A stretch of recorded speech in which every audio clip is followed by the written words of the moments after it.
In 2015, I experienced what was my very first panic attack. My chest tightened, my breathing became harder, I felt tingling in my fingers, I felt tingling in my chest. I felt real sense of fear and pure adrenaline. And so I threw myself to the floor, pressing my legs to the wall, hoping that that would save me. And I was convinced that I was going to die. The pain felt real. But after 60 to 90 seconds, pain went away. The fear kind of stabilized and I survived. But I was left with one feeling or one question: what really happened? If you struggle with anxiety, this video is for you. I'll share with you what triggered my panic attack, how I learned to live with it, my top 3 tools that still help me today, and the one thing I do every time anxiety shows up. Because here's the truth, anxiety never really goes away, and it shouldn't. And so I've learned to make peace with it. First of all, if you're new here, welcome. My name is Lars-Erik. I am a storyteller, and I have for the past few years now worked in mental health as a content producer, where I've traveled around and I've interviewed a lot of people about life and psychology. Mental health is a really important part of my life, which is why this topic today is really important for me as well. So 10 years ago, my life turned upside down by panic attack. Those years were really heavy, they were painful, they were really difficult, challenging, but they were also really deeply educational as well. Because those years from 2015, they really shaped me into the person I am today. Today I want to share with you the science, but also the lived experience of the time anxiety entered my life. And a quick disclaimer is that I'm not a health professional, even though I work in mental health. So if you're struggling with anxiety, I will recommend you to talk with your doctor. I'm only here today to share what has worked for me, and it might or might not work for you as well, because we're all different. We have to take that into consideration when we're talking about mental health and things to do to better ourselves. And so what anxiety really is, really quick note about that, is that it is there as a defense system, and it's meant to protect us. But when it shows up in situations where there really is no real danger, anxiety can feel overwhelming, and it can also feel paralyzing for a lot of people. So the goal isn't to eliminate anxiety, even though that would be great also, but it's not, because it is there to help us. The goal should be to learn how to live with it and kind of use it as a companion in a way, and I'll explain more about that in the video. Looking back, my very first panic attack was likely triggered by drugs, but it was not the cause of my anxiety. It simply exposed something deeper that I had to face. And if you watch the video of me where I'm explaining how many times I dropped out from college, I am in that video explaining the fear I had felt and the feeling of not being safe, which is a reason for me not exploring that kind of feeling inside here. When I had my first anxiety attack in 2015, I was forced to confront something I had postponed, kinda also without really knowing it, but there was something lingering there. So the summer of 2015, I'd been on a cabin trip with my partner at the time, and so I got my panic attack, and from that moment until the December of the same year, kind of a flood of restlessness took over, which evolved into an anxiety that I felt on a day-to-day basis, and those feelings became progressively worse over time. And at the end of 2015, I was in a time of depression as well, because I didn't really want to live. I didn't have great thoughts about life. And the panic attack really changed everything, because it really crippled me. And I have a diary entry from that time, more like a diary note, because I didn't write a lot, but I did write something, and I want to read it to you. Christmas of 2015, and the only memory I gave myself was hiding under a blanket, ...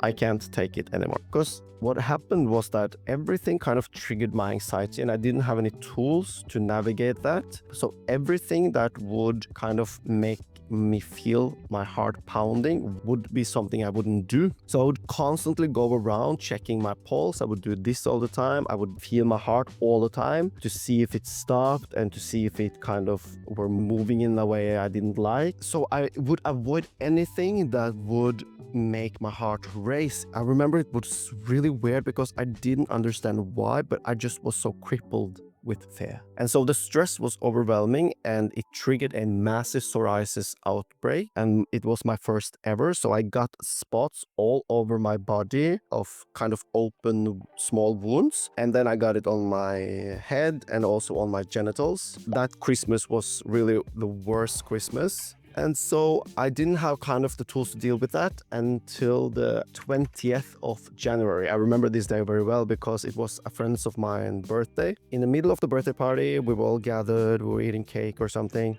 I went into the bathroom, looked myself in the mirror. I just saw someone I didn't recognize. And I just remember saying to myself, like, this is not it. We need to change something. And so I went out to the birthday girl, telling her I had to leave because I had to work out. And she was kind of fumbled about this, but there was no stopping me at that point. And so I left the birthday party in the middle of the birthday party, and I went to the gym and I started working out because I was so afraid of my heart, the feeling of hearing my heart. I knew that going to the gym, I would be confronted with it. So it felt as the best thing to confront the fear. And I also knew that working out was healthy. And so that choice really changed everything for me. And I started working out 2 times a week, 3 times a week, 6 times a week.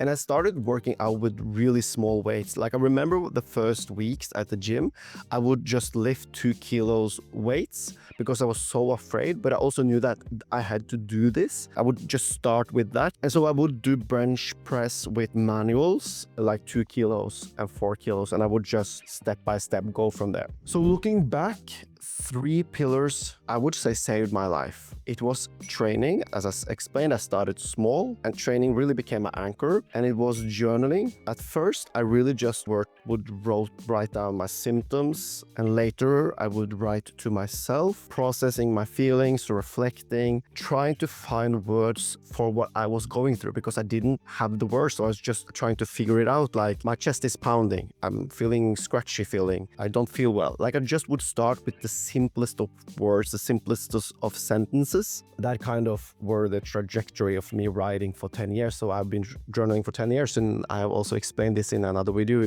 You can check that out, my 10-year journey of journaling. And then I would also start therapy. 1 hour a week, I would go to a psychologist. So I would actually start going to a private one, which was really expensive. I think I used around $1,000 to $1,500, around 10 to 15,000 kroners for a private psychology. Don't actually know what she was specialized in, but she really helped me just get some tools to figure the anxiety out. So I'm still doing therapy. Going to therapy was kind of just a safe place for me to talk. And so the 3 pillars for me was training, journaling, and therapy. And I'm still doing all 3 to this day. They are really the safe anchors for me.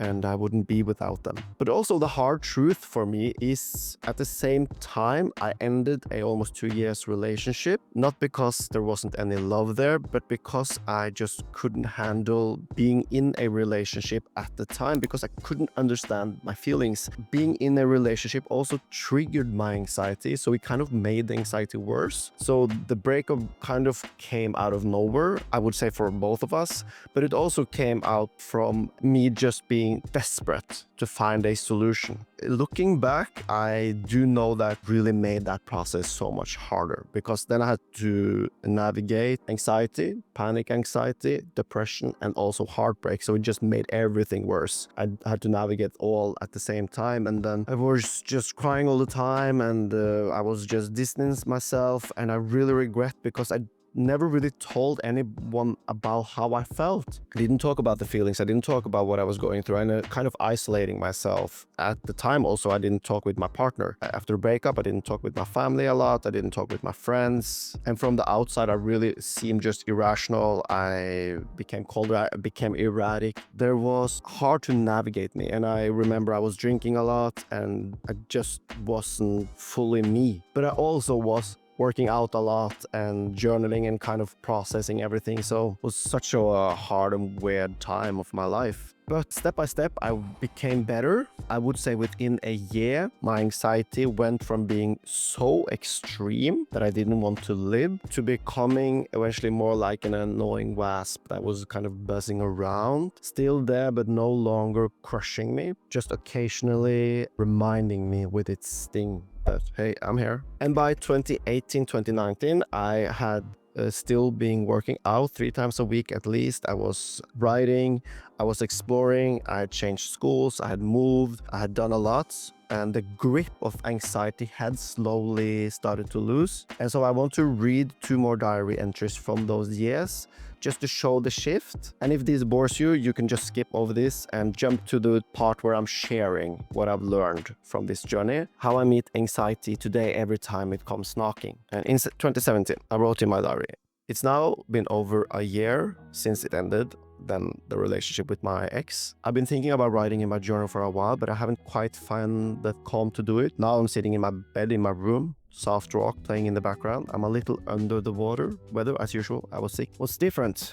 I made it through and beyond my anxiety, but I still feeling tingling and heaviness in my body, but it's not defining my day like it used to. And then I'll jump a little bit forward in the text because it's a long text. I'm going away for 2 months. I think I need it. I know that I never could have had a healthy, functioning relationship with you than my ex. As I was filling you with a void, I wasn't brave enough to face myself. This past year has been rough, to say the least, filled with so many highs, but so many lows. I'm beginning to move in a direction where I might figure out what I actually want. That's what I need. I need to go away and I need to figure myself out. So I did apply for a kind of a scholarship, so this exchange program, which I was accepted for, then went away to the Netherlands and I stayed there for around 4 months, which was really, really healthy for me to just get away. And then I came home and I continued the journey of the gym and journaling and going to therapy. From 2017 until 2019, I had the biggest gap of writing in my journal. So I did write a little bit on my notes on my phone, but it wasn't me sitting down writing in my journal the same way I did before and the same way I did after that kind of leap. And in 2019, I wrote, well, here I am again. Things are completely different now. First of all, it's incredibly strange to read through this document. And I called my journal document because I used it more as a map to figure out my anxiety, depression, and whatever I was going through. So I was doing it mentally to help myself more than to journal. It's incredibly weird to read through this document and see how hard things used to be. At the same time, I barely recognize myself in any of it. Even though I remember I struggled, now it's 2019. And since the last time I wrote, I have been studying creative industries management in BI. It's strange because ever since 2015, I've felt in my whole body how anxiety, depression, and from 2016, heartbreak shaped my everyday life. But now, for the first time since the anxiety hit me in 2015, I actually feel really good. I feel mature, I feel proud, I feel grounded. And even though there's still a lot of uncertainty, I feel like I can meet that uncertainty with steadiness I've never had before. I've written poetry, slam, plays. I'm in part of a theater production called The Man Monologues. The social anxiety that once ruined acting school for me, it's kind of gone. And when I feel anxious, I stand in it. I try to understand where it's coming from, and then I let it go somehow. When I feel that social fear while I'm performing my monologue in front of the group, I stand in that too, because even if I don't fully master the craft, that's okay. Things are just okay. And that's strange, but honestly, kind of amazing. And that was the year I also stopped acting, because doing the monologue, being more in my body, being more honest with what I felt, I realized I really didn't want to do acting at all. I actually did acting as a coping mechanism because I really wanted to just be seen. So this year I was really honest with myself, and everything, it was really transformation at that time in my life. So I'll jump forward and we can talk about what I've learned. Today in 2025, I still live by those 3 pillars. I work out, I write in my journal, and I go to therapy. But there is one more thing that has become really important for me, which is nutrition, because I know that what I put into my body affects the way I feel. And over time, from 2015 to today, I have changed my diet a little bit step by step, not to obsess with food, but to use food as a support for my mental health. And if I eat ultra processed food, if I eat candy, or if I eat anything heavily sugared, I know what that will do to me. And so I'm really cautious to do that too much. And I know that all the nutrients that I get from real food is really good and impactful for my mental health. And all of this work has led to one realization, which I want to talk about. And today I am a grown man and I feel safe, a lot more safer than I did 10 years ago. But growing up, I didn't feel safe. I was often afraid. And that fear, that early fear that I felt as a young kid, that became trauma, which later became my anxiety. So today, whenever I feel fear, I know that that is something that is triggering me because of the way little Lars felt when he was a young boy. And I meet that fear with curiosity and I meet it with kindness. And I do small things to get to know it. I do little things to make peace with the fear grown-up Lars knows too well that little Lars never should have carried. And so I know that what triggered my anxiety was fear that the feeling of not feeling safe growing up that I never had met. And we all have things to work on. Feeling anxiety in our day-to-day life in occasions where there is no real danger is something to listen to, because it is something to map out as a challenge for the grown-up you to meet and to kind of